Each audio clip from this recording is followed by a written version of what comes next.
सुखदेव जी कहते राजन धीरे धीरे भगवान बड़े हुए, अच्छे से चलना सीखे और अब ठाकुर वृंदावन की गलियों में इधर से उधर दौड़ लगाते रहते। समय बड़ा, भगवान 5 वर्ष के हुए और जब ठाकुर जी 5 वर्ष के हुए तो मैया यशोदा से कहते हैं, माँ वृंदावन के सब छोटे छोटे बालक गाय चराने के लिए वन में जाते हैं, मैं भी गाय चराने जाऊंगा। मैया कहती है, कन्हैया तेरे बाबा के 9 लाख गाय हैं, जब बड़ा हो जाए तो यही काम करना है, तू कौन सा राजकुमार है, अभी छोटा है, बड़े होने पे खूब गाय चराना, खूब गौ सेवा करना। पर ठाकुर जी कहते, मैया वृंदावन के सभी मेरी उम्र के बालक भी जाते हैं, मैं भी जाऊंगा, जिद करने लगे तो मैया ने गाय चराने के लिए जाने की अनुमति दे दी। दूसरे दिन मैया ने कलेवा बनाया, कलेवा समझते हो, नाश्ता, और बना करके भगवान के दुपट्टे में बांध दिया। कहा, कन्हैया तू और बलराम दोनों वन में जा रहे हो, भूख लगे तो ये कलेवा आपस में बांट कर खा लेना दोनों भाई।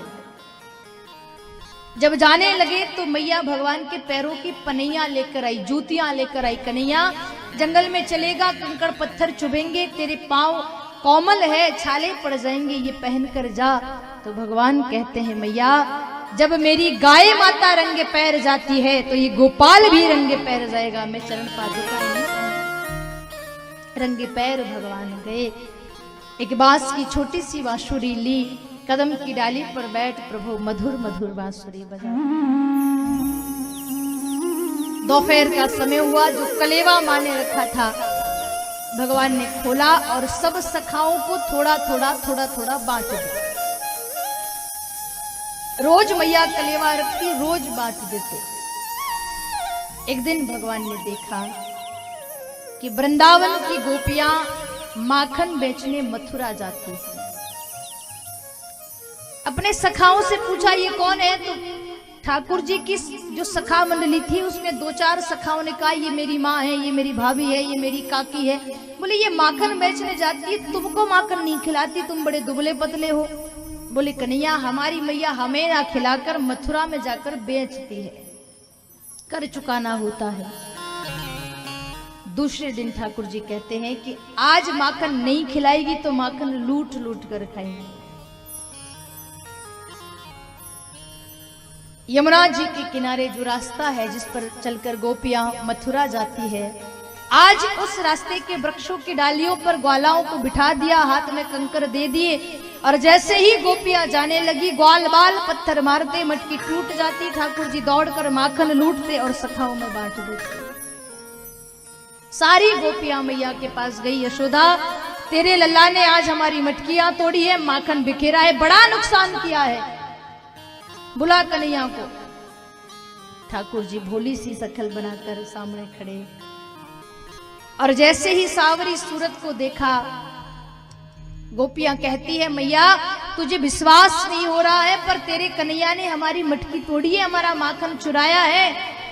तो मैया यशोदा कहती, भाई मैं तो एक बात जानती हूं कि तुम सब मेरे लाला ते जलती हो, क्योंकि तुम सबके लालाओं से सुंदर मेरो ही लाला है।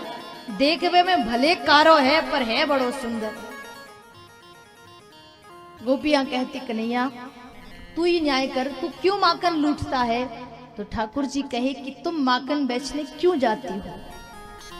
गोपियों ने कहा, हमारे घर में खूब खूब दूध देने वाली गाय है, दूध ज्यादा होता है, मक्खन ज्यादा बनता है, तो बेच करके महाराज कंस का कर चुका देती है। ठाकुर जी कहे, अच्छा ये बात है, गाय ज्यादा दूध देती है। दूसरे दिन प्रातः 4 बजे भगवान उठे, कोई नहीं उठा उसके पहले, और सब गोपियों के घर गए और जा करके सबकी गायों के छोटे छोटे बछड़े खोल दिए। जब तक गोपियां उठी तो बछड़े सारा दूध पी गए। अब थोड़ा बहुत दूध मिला तो माखन भी कम बना, बेचने नहीं गई। अब घरों में छीके बांध दिए और उन पर मटकियां रख दी जिसमें माखन इकट्ठा कर रही है। ग्वाल बाल कहे, कन्हैया लूट लूट कर माखन खिला करके माखन खाने की आदत लगा दी। अब गोपियों ने माखन बेचना बंद कर दिया। अब क्या करेंगे भाई, बड़ा मन होता है माखन खाने का। तो ठाकुर जी कहते कि गोपियों ने बेचना बंद किया है, हमने खाना नहीं, हम चुरा चुरा करके खाएंगे। ग्वाल बाल के वारे कन्हैया, भैया हम तो सोचे तेरे साथ में रहेंगे, अच्छी संगत करेंगे तो अच्छा असर होगा, तू तो हमें चोरी करने सिखा रहा है। अगर मैया बाबा को पता चला तो ठाकुर जी कहे जब तक पता नहीं चले तब तक तो करो, पता चलेगा तो आगे की रूपरेखा तैयार करेंगे। सखाओं को लेकर के गए।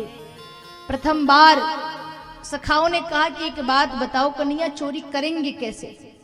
तो ठाकुर जी कहे कि भाई शुरुआत अपने अपने घर से कर लो, थोड़ा अभ्यास हो जाएगा। सब सखाओं ने अपने अपने घर में माखन चुराया, कोई सफल हो गया, कोई विफल हो गया, किसी किसी को डांट पड़ी तो किसी किसी को मार भी खानी पड़ी, पर कहे कन्हैया धीरे धीरे सीख जाएंगे, चल। अब ठाकुर जी माखन चुराने गए। प्रथम बार एक गोपी के घर देखा तो माखन की जो मटकी थी वो छीके पर रखी और छीका बहुत ऊपर बंधा हुआ था। कोई कुर्सी कोई टेबल नहीं थी, कैसे चढ़े? तो ठाकुर जी ने 4 सखाओं को नीचे बिठा दिया, 2 सखाओं को उन 4 सखाओं के कंधे पर बिठा दिया और उन 2 सखाओं के कंधे पर ठाकुर जी खड़े हुए। मक्खन निकाला, सखाओं को खिलाया, बंदरों को खिलाया, दाऊजी को खिलाया, स्वयं ने खाया और पेट भर गया, तब घर आ गए। रोज अलग अलग गोपियों के घर जाते हैं। गोपियों को ये ज्ञात है कि कन्हैया आता है, पर क्यों ना हम कृष्ण को रंगे हाथ पकड़ लें और मैया के पास ले जाएं तो कैसा रहे। एक दिन एक प्रभावती नाम की गोपी यमुना जी के किनारे जल भरने गई। सब सखियां बैठ कर के कन्हैया की चर्चा कर रही थी। कोई कहती मेरे घर आया था, मेरे घर भोजन करके गया, कोई कहती है मेरा माखन चुराया, कोई कहती है मेरी मटकी तोड़ी। प्रभावती मनी मन सोच रही ऐसा मेरे माखन में या मुझ में क्या दोष है कि कन्हैया मेरे घर नहीं आता।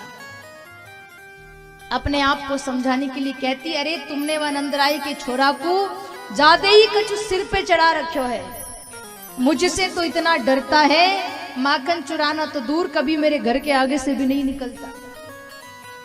वहीं पर बैठा था मधुमंगल, और मधुमंगल कौन था? भगवान श्री हरि के जो चोरों की मंडली थी उसका सीआईडी। अगर कहीं कुछ बात हो जाए तो तुरंत आकर कहे और दौड़ कर आया, अरे ओ कन्हैया सुन, मैंने बहुत बड़ी बात सुनी। भगवान कही क्या? बोले कन्हैया भैया मैंने सुनी है तू मेरी भाभी ते डरे है। ठाकुर जी कहे जा जा, हम हमारे मैया बाबा ते नहीं डरे, तेरी भाभी ते काहे को डरेंगे? अरे कन्हैया साची साची कहूं, मेरी मैया की सौगंध, मेरी भाभी कह रही थी कि कन्हैया मोते डरे है, इसलिए कभी मेरे घर माखन चुरावे ताई नहीं आयो। ठाकुर जी कहे तेरी भाभी की इतनी मजाल, झूठी बदनामी कर रही है दारी की, चल आज तेरी भाभी के घर ही माखन चुराएंगे। सखाओं को लेकर गए, माखन चुराया, खाया। अब बड़ी सी मटकी थी, सबका पेट तो भर गया पर मटकी खाली नहीं हुई। ठाकुर जी कहे कि गोपी को पता कैसे चला था? हम आए भी थे, अब चलेगा कैसे पता? वो तो कल फिर हमारी बुराई करेगी, बदनामी करेगी। तो भगवान मधुमंगल से कहते, बोले मधुमंगल तेरी भाभी बेचारी रोज अकेली पौधा लगाती, अगर तू कह दे तो मैं लगवा दूं आज। हाउ कन्हैया जैसी तेरी मर्जी। माखन की मटकी छीके से नीचे गिराई, मटकी टूट गई, टुकड़े उठाकर बाहर फेंक दिए और पूरे घर में माखन लीप करके चले गए। और गई भी कहां? घर के पीछे जो खिड़की है उस खिड़की के पास खड़े होकर देख रहे कि प्रभावती आती है तो होगा क्या। अब प्रभावती आई, सिर पर पानी की भरी हुई मटकी रखी है। जैसे ही दरवाजा खोला, पहला पैर रखा, पैर फिसला और धड़ाम से गोपी गिरी और मटकी टूट गई। संभल के उठी बेचारी और आसपास देखा तो ठाकुर जी ताली बजाते हुए कह रहे, प्रभावती काकी दीवार को धन्यवाद कर, आज अगर तेरे घर में दीवार ना होती तो तेरा पैर तो ऐसे फिसला था कि सीधे पीहर पहुंच जाता। क्यों रे कन्हैया तूने मेरे घर माखन चुराया? तो ठाकुर जी कहते नहीं नहीं, हम तो तुझसे डरते हैं, हमने नहीं चुराया, तेरे घर में कहूं बिलैया आ गई होगी। बड़ी सुंदर सुंदर लीलाएं श्री ठाकुर जी करते हैं।